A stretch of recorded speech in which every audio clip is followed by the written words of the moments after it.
This is insane. Jeff Glover is crazy for taking on someone as big as Sergio Farnes. This match is going to be so fun to watch, so let's start right away.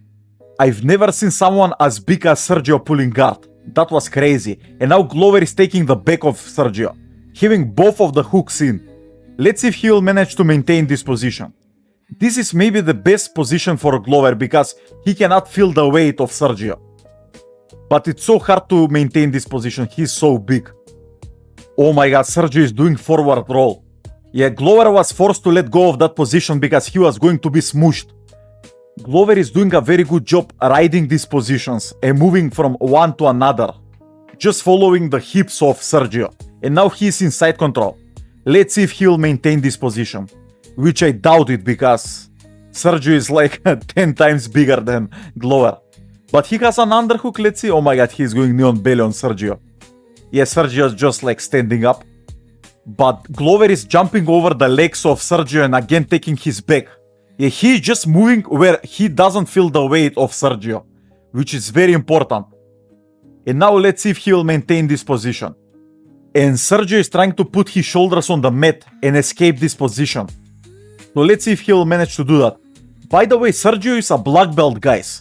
So he's not just some regular guy at a tournament. He really knows what he's doing. So let's see. Just hand fighting from here. I don't know how Glover can get under the neck of Sergio.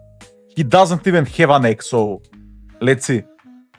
But he was trying to get a choke, but that was crazy. Like there is no neck to get under.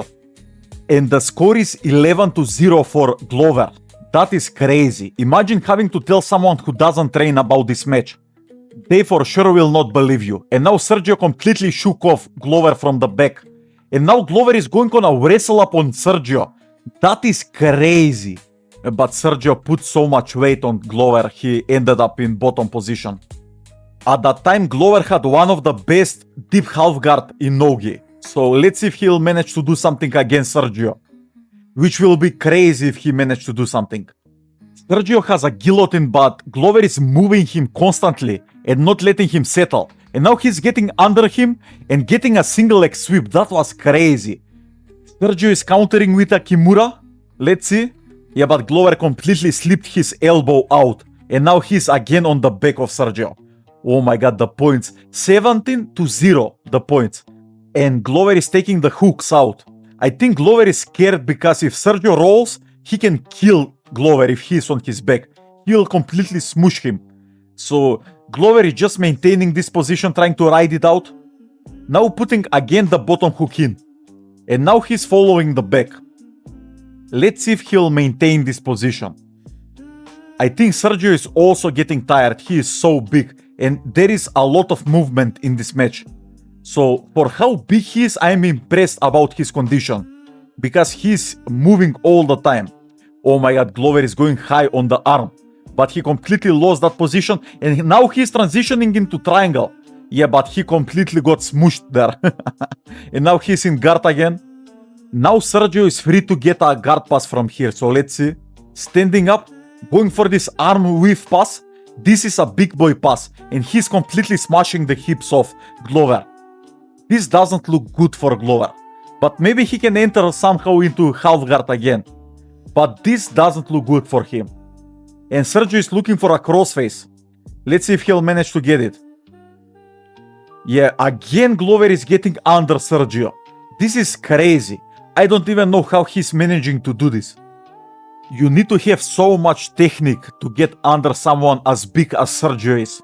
And Sergio is still trying to smash the hips of Glover. Now jumping over.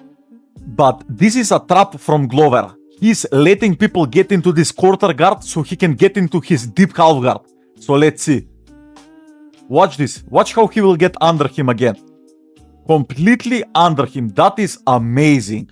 So now he will need to pendulum left and right to create momentum, and straight away he got the sweep again. That was amazing. But Sergio has a guillotine on him again.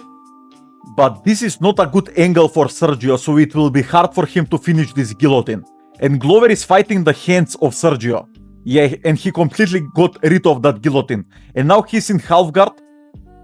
Sergio is just trying to frame the shoulders of Glover, not letting him get a good crossface on him.